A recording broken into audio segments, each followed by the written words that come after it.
Riot Games is well known for having a stellar marketing team. Their events and products tend to be pretty well received, so on this channel we tend to talk a lot about what Riot has done well. But today we're going to change that up a little bit. We're going to make a video on something they did horribly, and I mean like truly horribly.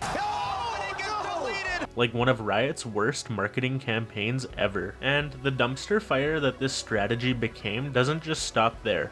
Let's talk about League's worst champion launch of all time, Seraphine. So the saga of how Riot created this nightmare begins with a Twitter account. The company created a fully monitored and responsive Twitter called Sera.wav, and from the beginning, people had suspicions that it was actually a marketing stunt for a new champion in League of Legends, and this turned out to be true. The company wanted to bring their new character called Seraphine to life, and began tweeting things as if the messages were actually coming directly from Seraphine. Now, this super meta approach might strike some people as a little bit weird to begin with, and rightfully so. But when you take into account the things that this Twitter was actually saying, you start moving away from weird and delving into the realm of cringe.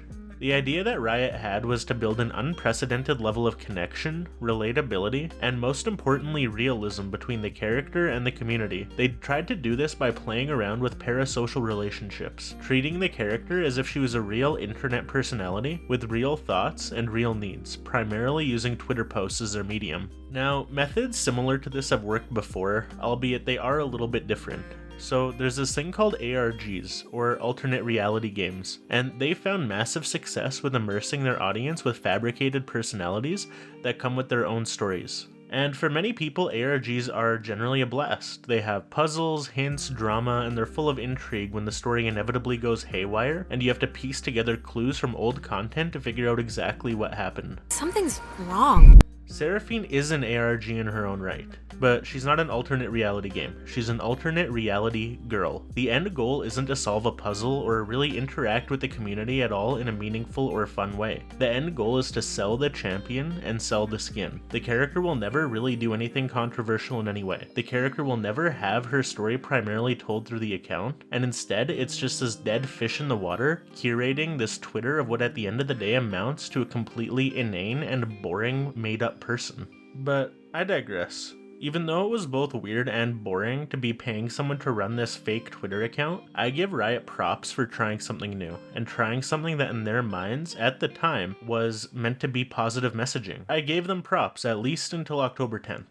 So for those of you who don't know, October 10th is World Mental Health Day, an important day in many people's lives and a somewhat forgettable one to others.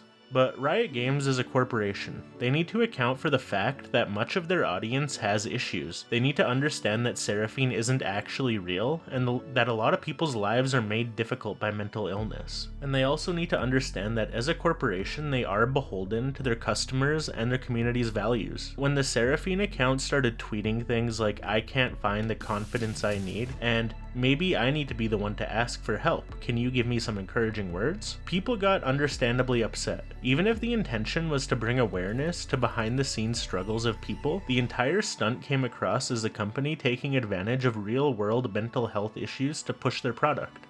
That's a line that's really hard to juggle. As I said, Riot may have had the best intentions, I don't know, none of us really do. But a corporation needs to be really, and I mean really, choosy with the statements they put out, especially through official channels. And especially when there's money and marketing involved. Because, you know, the first thing that jumped to people's mind is that, oh hey look, Riot's trying to cash out on mental illness. That's just not a good look at all, whether it's justified or not. One Twitter user summed it up really well actually. He said, and I quote, "I appreciate the in-character writing, but asking people to participate in cheering up a fabricated advertising character is disgustingly weird." And really, he's right. The thing is that this parasocial relationship doesn't really work at all. It's not a real person like a celebrity, and you don't go in with a suspension of disbelief to play a fun game like a well-made ARG. It's not a real personality or an influencer being brave or vulnerable on Twitter. It's a marketing campaign designed to sell products to clients, so it doesn't play out like you're trying to help people. Rather, it seems exploitative.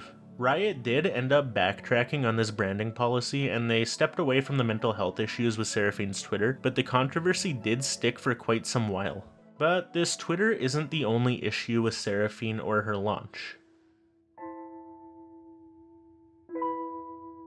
Champion design in League of Legends is a contentious topic these days, and I know that some people watching may have never even played League to begin with, so I'm not going to go too in-depth regarding some of the more League-oriented designy things. I'll try to keep it brief.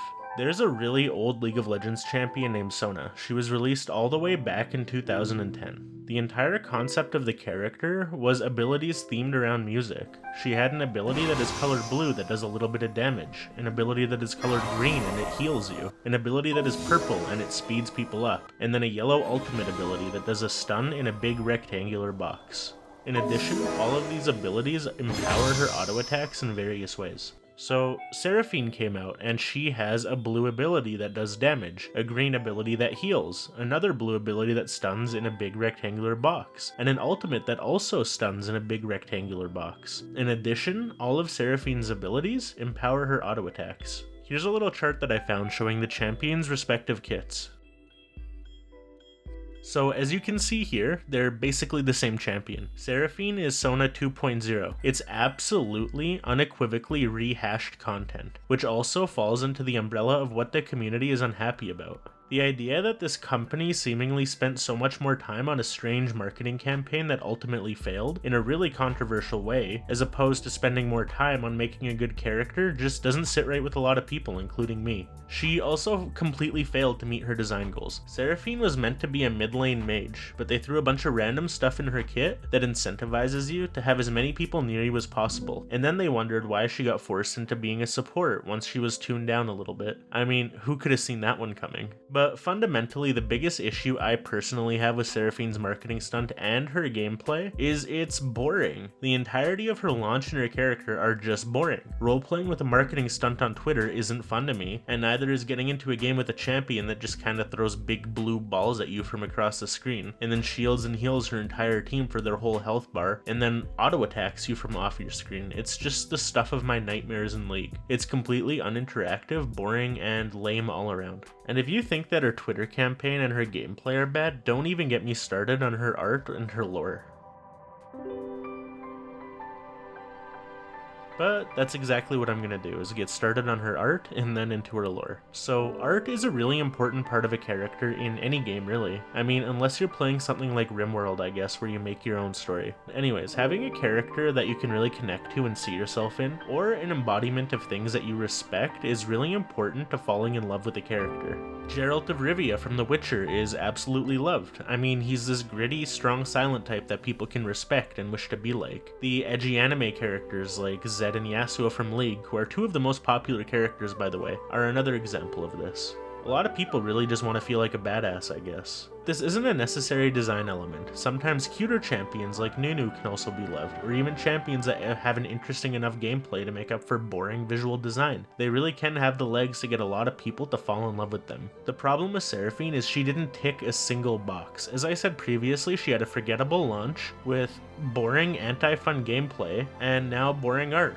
We're seeing over time companies wanting to cater more towards an ever-growing anime and K-pop fanbase. The KDA skins were a massive success. In Overwatch, champions like D.Va were a massive success. So the idea that Riot would create this cute K-pop idol character and replicate those successes was an understandable one.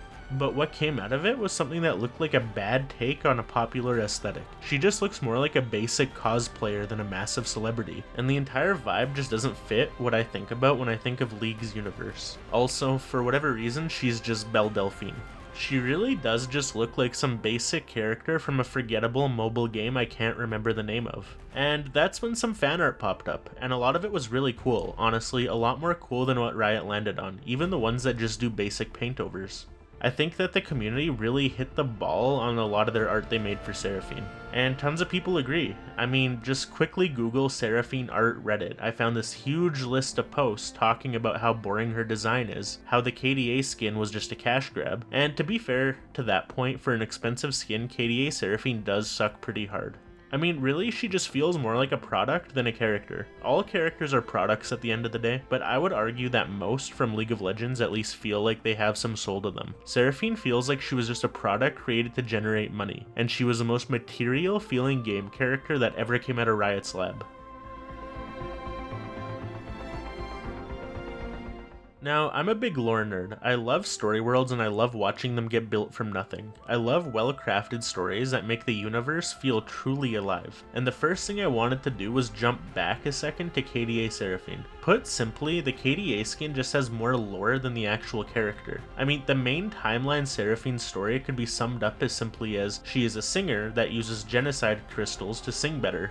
Yeah, that pretty much sums it up. I mean, she's supposed to be this benevolent, caring, good person who wants to make life better for people, yet she is using this stone harvested by killing a race of unwitting sentient creatures and having their souls trapped in these stones. And the worst part is that she knew this fact, she knew where these stones came from. But it's okay, because a guy whose soul is in her stone is cool with his race being genocided and himself being enslaved to help a pop star sing better. I mean, it's pretty poorly written and messed up. She just comes out looking like a brat. I spent hours looking at the old Seraphine lore and the new revised Seraphine lore, which was helped to meant ease out of this controversy and develop the character better, and I struggle to even figure out what the real difference between the two versions are. I mean, I guess in the second iteration she became more ignorant?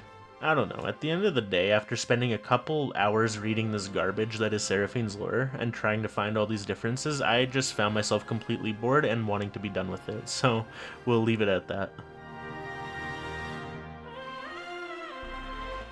In summary, Seraphine has a hazy identity at best, which somehow still manages to be confusing. She's boring in almost every single regard, and the community hates her. She had a horrible Twitter promotion that ended in a complete dumpster fire controversy that extended even outside of League of Legends. Seraphine is the absolute perfect example of a horribly executed character and a horribly executed marketing campaign, but at least she is a decent voice actress. Anyways, that's all I've got for you guys today, so let me know if you liked the video down below, and make sure you like and subscribe as we're still a tiny channel and it really helps us out a lot. See you all next time.